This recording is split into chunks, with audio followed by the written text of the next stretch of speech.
daily aboard the British man-of-war Bellerophon outside Plymouth Harbor. The rumor on this 31st day of July 1815 that Napoleon is a captain of the English Navy is true. He's here, not more than 60 feet away from me below decks. Not a single one of the crowd of international reporters summoned here by the British government has seen him yet. But in a few moments, the captain of the ship will hold a news conference. And we hope that he will explain the mystery that has held the world in suspense since the Battle of Waterloo. Namely, where has Napoleon been for the past month? How was he captured? What are the British going to do with him now that they've finally caught the greatest conqueror of all time? I wish you could see this picture, this man of war, its decks gleaming with bristling cannon, crowded with... Plymouth Harbor, England, July 31st, 1815. You are there. The news bursts upon a startled world. The mighty Napoleon, captive on a British warship after Waterloo. All things are as they were then, except for one thing. You are there. And now... The text of the Bellerophon, July 31st, 1815, and John Daly. Excitement and speculation. For the problem of what to do with Napoleon is certainly a difficult one for the British government. The British, as we all know, have always considered Napoleon their most implacable foe. He's a firebrand, too hot to handle, too inflammatory to let go. It may be true that Napoleon is the most hated man in Europe, but to the common people, he's a hero. This is the man who has brought panic to every royal heart on the continent. This is the Corsican who rose from humble birth to become emperor of many kingdoms. But now the eagle is caged, his wings are clipped, and his claws are about to be drawn. For this time, the British mean that he shall never escape them again, as he did from Elba. But what to do with him? That is the problem, and we may know the answer. Oh, there go the muskets again. The soldiers in the guard boats are firing to keep the sightseeing boats from coming too close to the Bellerophon. And that's the guard shouting to warn the sightseeing boats away. There are about 1,000 boats of all descriptions near our ship, each one of them jammed with people trying to get a glimpse of the fallen emperor. And the wharves, 200 yards off, are just a mass of humanity. Oh, here comes another one of our bulletins. The sailors here on board ship are very obliging. They keep us constantly informed of Napoleon's doings below decks with blackboard communiques. I can just make out this message. It's chalked up on the board. It says that Napoleon reading Life of George Washington. Napoleon is reading the life of George Washington in his cabin. Well, it seemed a bit late for that. Oh, here comes Captain Maitland, the commander of the ship. The reporters are crowding around him. He's a young man, not yet 30, I'd say. He's the lion of all England today, the man who delivered to his country her greatest enemy. Let's hear what's going on. Gentlemen, I'll try to answer all your questions, but please, one at a time. On behalf of the Admiralty, I have this announcement to make. Louder, please. On behalf of the Admiralty, I have the following announcement to make. The Cabinet has arrived at a decision concerning the future of Napoleon Bonaparte. Lord Keith, Admiral of the Channel Fleet, is on his way now to deliver personally the orders of His Royal Highness the Prince Regent concerning the final disposition of this matter. That is the end of the announcement.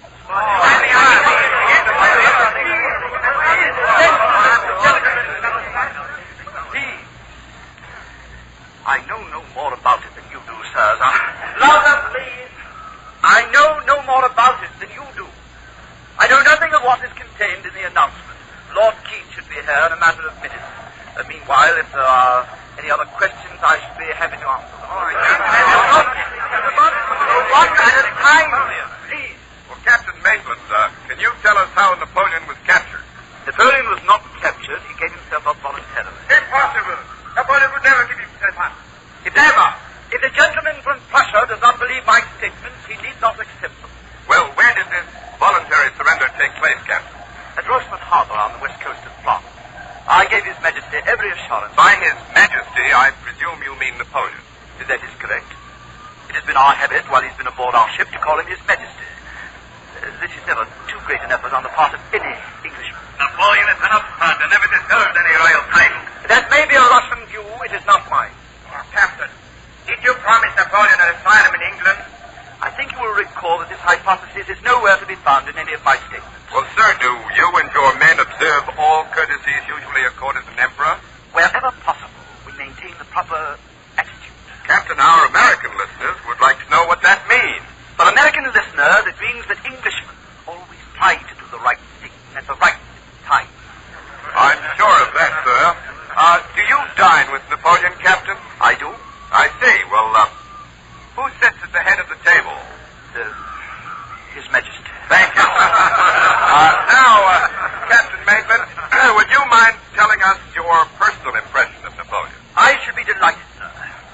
Emperor Napoleon is an extraordinary man, whom it was my fortune to secure and bring to England. It may appear surprising that I, a British officer, am prejudiced in favor of one who has caused so many calamities to his country, but to such an extent that they have the power of pleasing that there are few people who can sit at the same table with him without feeling a sensation of pity. And I perhaps to regret that a man who possessed so many fascinating qualities should be reduced to his present situation. Will we be able to interview Napoleon? His Majesty is aware that the newsmen and radio correspondents are aboard. I'm not certain, but it is my belief that he means to make some kind of public statement. Sir, will he be allowed to speak freely?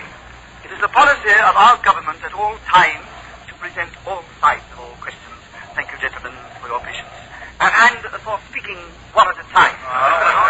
Captain Maitland has turned away, is going below again, perhaps to speak to His Majesty. Well, you heard the captain's announcement. The British government has reached a decision concerning the fate of Napoleon, and Lord Keith, the Admiral of the Channel Fleet, will arrive at any minute with the actual orders in his pocket. The focus of attention the world over is aboard this ship on Napoleon Bonaparte. And what manner of man is he? Well, we have a correspondent in Paris right now with a man who probably knows Napoleon best, having served under him for many years. That man is Charles Maurice de Talleyrand, who is not unknown to Americans. He lived in New York and also in Philadelphia during the last days of the French Revolution. And this incredible statesman has been foreign minister to Napoleon and, believe it or not, has also served under the Bourbon King, Louis XVIII. So we take you now to Paris and Jackson Beck. I am here at the home of Monsieur de Talleyrand. He is sitting opposite me. Monsieur de Talleyrand, what do you think the British will do with Napoleon? They think rather peculiarly in this tight little island, but they do not think foolishly. Whatever they will do with him, it will certainly not be to Monsieur Bonaparte's liking. Monsieur? Did you always refer to the Emperor as Monsieur? No. At times it was inexpedient, but whenever possible I like to refer to him by his true designation, and that is Monsieur. I see. That is because you and the Emperor are very close friends? Close friends? I knew the ex-emperor very well, and because of that I believe I can assess him better than most people knew him. But my personal opinion of him is of no great importance. I like to judge a man by what he has done. There is no question about his military genius and a rare skill with people, but there are certain characteristics of Monsieur Napoleon with which I'm rather painfully familiar. Painfully? Then you and the Emperor were not good friends. There were many things which Monsieur Bonaparte did which I found very distasteful. For one thing, he had the most diabolical spy system in history, consisting of specially trained, beautiful young men and women whom he kept in great luxury. Through them he knew everything that was going on in France and elsewhere in his empire. If you were in any way hostile to him, he would soon know about it, and then you were a marked man. Unless you were very careful and reserved your thoughts for a more expedient time. Is that it, Monsieur de Talleyrand? Expedience is an art given to few men. Frot was inexpedient and had his throat cut. That Monsieur Napoleon. Hoche was poisoned. Kléber was stabbed with a poignard. And Pichegru, poor fellow, was strangled in his prison cell.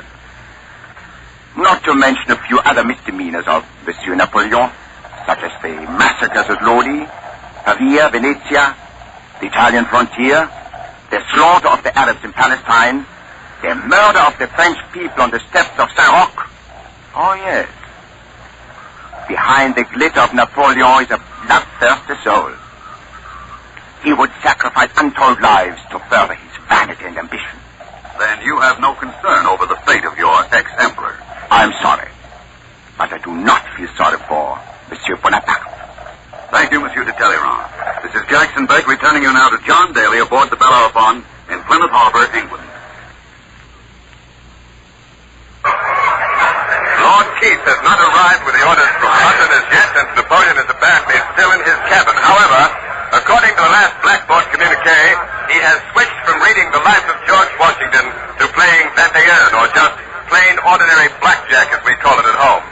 But we do have at our microphone now the Countess Bertrand, wife of the Grand Marshal Bertrand, one of the members of Napoleon's retinue. The Countess is a tall, slender young woman, has a very sensitive and expressive face which seems capable of many moods of emotion. It's all right, Michael. Oh, that's fine, Countess. Now, Countess Bertrand, how many followers of Napoleon are there aboard this ship? I believe 60. Marshal Montalon, General Savary, General Aliment, Count and others, including wives, children, and servants. All of them are intensely devoted to the Emperor and determined to share his fate. And are you of the same mind? Well, I respect and revere Emperor Napoleon, but I see no sense in joining him should he be isolated in some horrible case. I must think of my children. Of course, but what is your opinion of Napoleon? Can you tell us something about him? He is the greatest man alive, whose like you will not see again in your lifetime.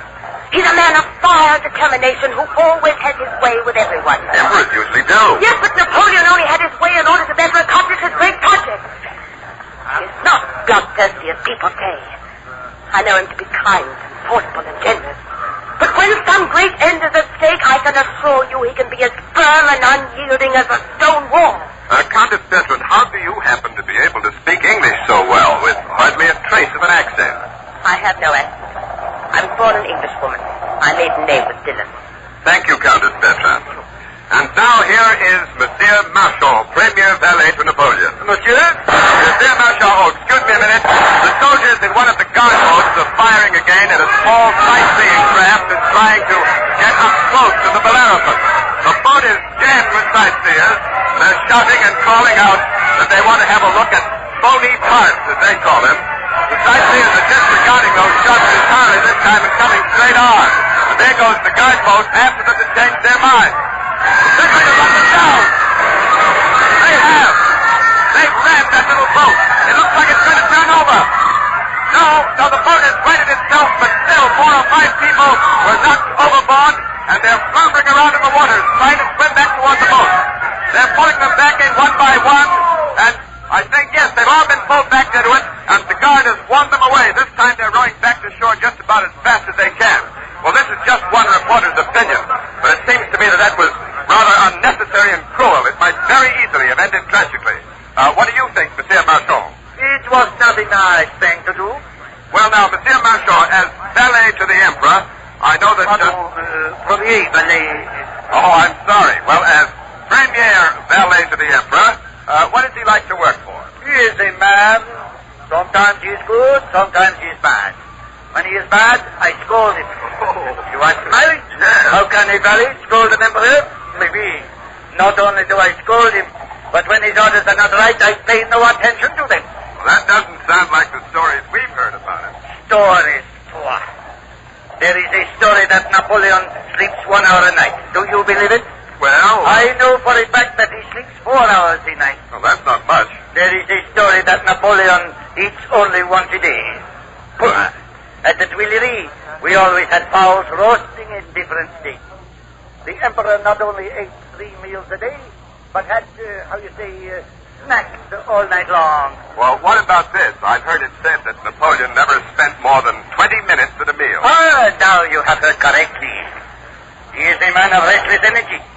Every day he rides 25 miles on horseback, sometimes 50. With all this activity, he must be very nervous and excitable. Nervous, excitable. I have seen him many times receiving grave news. Such news as would make an ordinary man shake and pluck out his hair. But not the Emperor. No. At this moment, his mind is like a razor. He thinks like a machine, so clear, so sharp. Panic? You could not even begin to explain the word to him. Say, you're just a little partial to your emperor, aren't you, Monsieur Marchand? Very. Otherwise, I would not have stayed with him so long. Yeah, I suppose so. One cannot help but admire him. He can do the work of 5 men. He uses his mind like a chess to draw. How's that? First, he pulls out one drawer, one problem, and he concentrates on it. Then he closes the drawer, and he pulls out another. He concentrates. Then he goes to sleep. He closes all the drawers and sleeps like a baby. Oh, come now, Monsieur Marchand. Your emperor must have one weakness. Oui, and I will tell you what it is. What is it? He has a small foot. He's rather, how you say, vain. Yes, vain about it. Really? He loves to show it off to advantage in fine shoes. Oh. Think of that.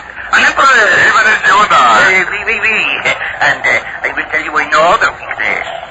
Napoleon is exceedingly fond of eau de cologne. So? So am I. As a matter of fact, between us, we both use at least 60 bottles or more. Well, that's an awful lot of eau de cologne, and thank you very much, Monsieur Marchand. Thanks a lot. Napoleon has not come on deck as yet. Lord Keith has not arrived with the orders, so let's see what's happening ashore. Over to the jam-packed docks of Plymouth, 200 yards away, and Ken Roberts.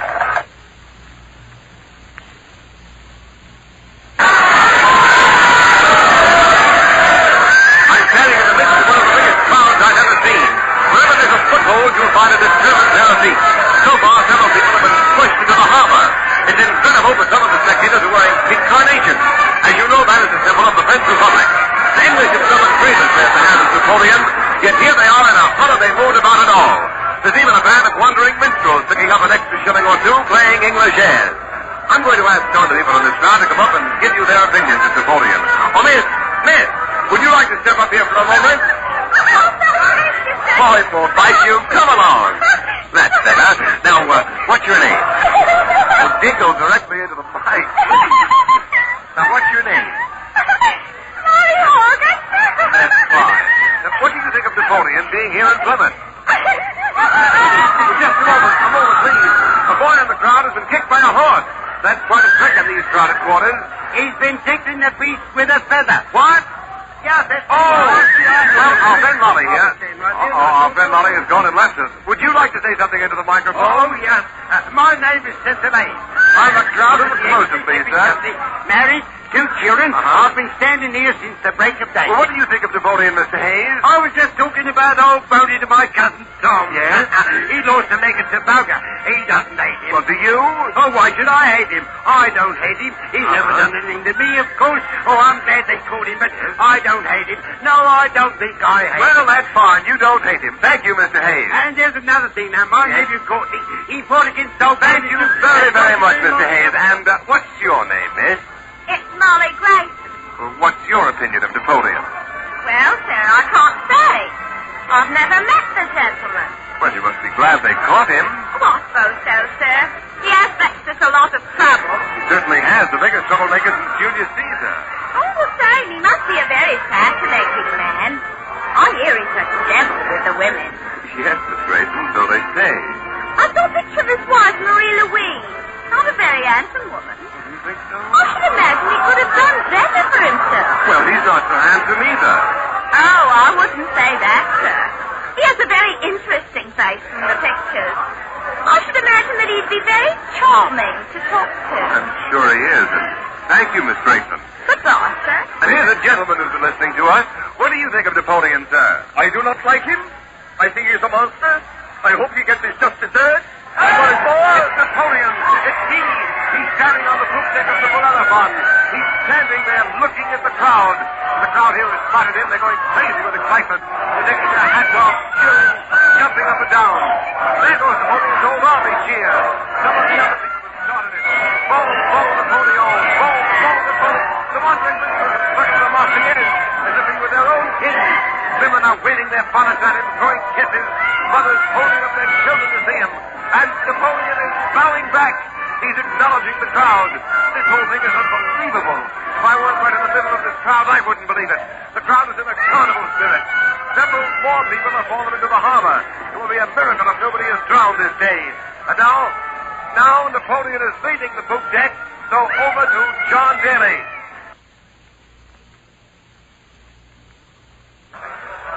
Napoleon is on his way here from the poop deck, and he has agreed to an interview on condition that only one reporter do the interviewing. Here he is now, flanked by Captain Maitland and several high-ranking officers of the Emperor's retinue. Napoleon walks in a slow but firm step. He's wearing a green uniform, a plain gold-hilted sword, and a small cocked hat. His only decoration is the Star of the Legion of Honor. The sailors on deck have removed their hats at his appearance, so have all the reporters and correspondents, including myself. Napoleon was reputed to be a short man, but this is apparently untrue, for I'd say he's about 5'7". He's stopped now just a few feet away from the mic. I can see him very plainly. His eyes are light gray. They're in constant motion, and in the short space of time since he's been close enough to see me, he's looked me over carefully 3 or 4 times. Captain Maitland and the Emperor are now approaching the microphone.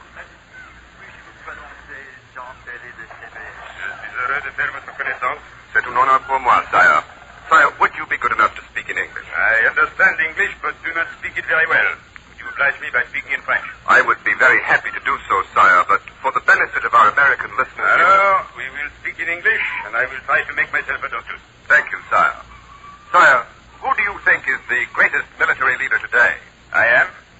What about Wellington, who defeated you at Waterloo? I do not minimize the excellence of the Duke of Wellington, but his choice of battlefield and his permitting me to surprise him was an error. Had my Marshal de Grouchy arrived on time, the Duke would have suffered a great disaster. However, all generals make mistakes. The Duke of Wellington made less mistakes than most others. The Duke of Wellington has paid you a great compliment, sire. He said that he considers your presence on the battlefield equivalent to an additional 40,000 men in the balance. Nevertheless, had he captured me, he would have had me shot. However, he is opposed to war. He said recently that nothing except a battle lost can be half so melancholy as a battle won. That is a well-turned phrase. It seems that Waterloo was a melancholy business for the both of us. Sire, in an interview with one of our correspondents in Paris just a few moments ago, Monsieur de Talleyrand stated, "Behind the glitter of Napoleon is a bloodthirsty soul." Would you care to comment on that? That is a clever question. You expect me to become angry? Very well, I will. The triumph of Talleyrand is the triumph of immorality. He has sold everything to France and has sold France to everyone. He has betrayed everybody and every time. Talleyrand treats his enemies as if someday they will be his friends, and his friends as if someday they will be his enemies. Sire, whom do you consider responsible for your downfall? Myself. No one but myself did me any harm. The expedition to Moscow was the cause of my downfall. Then is it true that you have said that you should have died at Moscow? That is quite so. I ought to have died at Moscow. In which case, I would have become the greatest conqueror the world has ever known. Misfortune is that when a man seeks most for death, he cannot find it.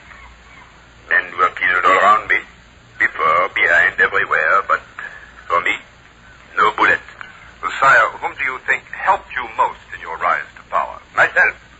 What is most extraordinary and unparalleled in history is that I rose from a private citizen to the astonishing height of power without having committed a single crime to obtain it. Sire, I beg to differ with you. You have a list of crimes, perhaps? The people of the world, sire, consider you a tyrant. A tyrant to whom? To the disease degenerate Bourbons, perhaps? J'étais un tyran pour les égoïstes qui gouvernaient l'Europe.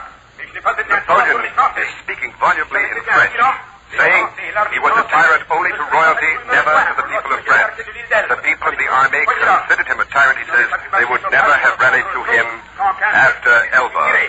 And he goes on in France in great heat. I was no tyrant to the majority of people of my country. Well, sire, would you care to explain certain incidents which have been considered acts of tyranny? I am most anxious to hear these incidents. For one thing, I refer to the slaughter of 3,000 Arabs who had already surrendered in the Palestine campaign. They were unarmed, sire, and your prisoners at Jaffa. It is true I had them killed. There was no food. It was either their lives or my soldiers. I have always considered it preferable when necessary to kill enemy troops rather than my own. I also refer to the death of General Pichegru, sire, an enemy of yours whom you had strangled in prison while awaiting trial. I recommend that you do not waste any tears over the death of General Pichegru. Pichegru a trahi. C'est allié aux Bourbons. Sacrifiant jusqu'à 20... Napoleon is once again speaking French.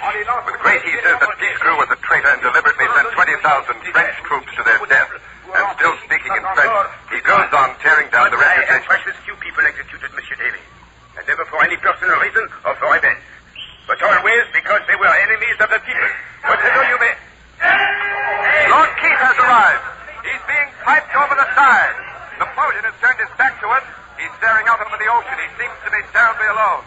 Captain Maitland has hurried to Lord Keith's side and now chatting with the Admiral of the Channel Fleet. This is the moment we've all been waiting for. The fate of Napoleon lies in the orders that Lord Keith is carrying on his person. The members of Napoleon's retinue are gathering around their chief.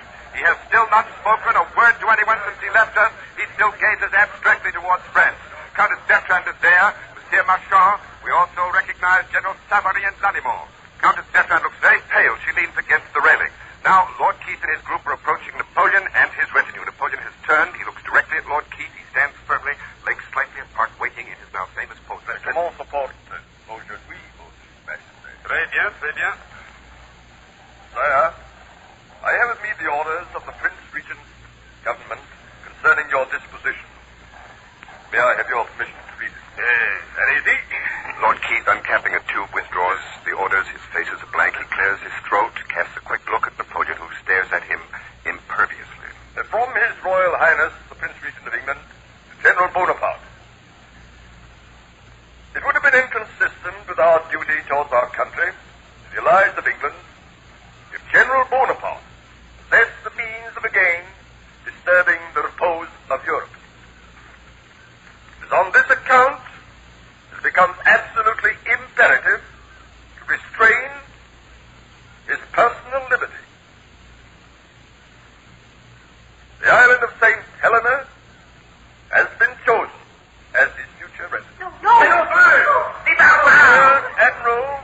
Rear Admiral Sir George Cockburn will convey General Bonaparte and his suite to this island. General Savary and General Lanimont are forbidden to join him. Napoleon demands an immediate interview with the Prince Regent of England. I am sorry, but this is utterly impossible. We cannot make such an appointment for you. Shame! You're a violent and human being! Napoleon has turned to calm her. The other members of Napoleon's retinue are hurling abuses and curses at the English. Lord Keith, over here. May I ask you, sir, why Napoleon was not granted an interview with the Prince Regent of England? Because Napoleon is a magician with people. In half an hour, he and the Prince Regent would have been the best of friends. And there would have been no St. Helena. Well, sir, have you approached His Royal Highness in this? Amidst all this confusion, Napoleon is once again speaking angrily in French, this time attacking Lord Keith, saying he did not believe the rumors about exiles at St. Helena. The whole idea, he says, fills him with horror. They might better have signed my death warrant. Instead, he says it's impossible for me to live long in such employment. Napoleon is still talking, pale and impassioned. This is the last great moment on the stage of history. His fate has been decided. The rumors were true. It is St. Helena, and this marks the end of the Napoleonic era. He shall not be given a chance. Plymouth Harbor, England, July 31st, 1815. Napoleon is exiled to St. Helena, and Europe begins a new age.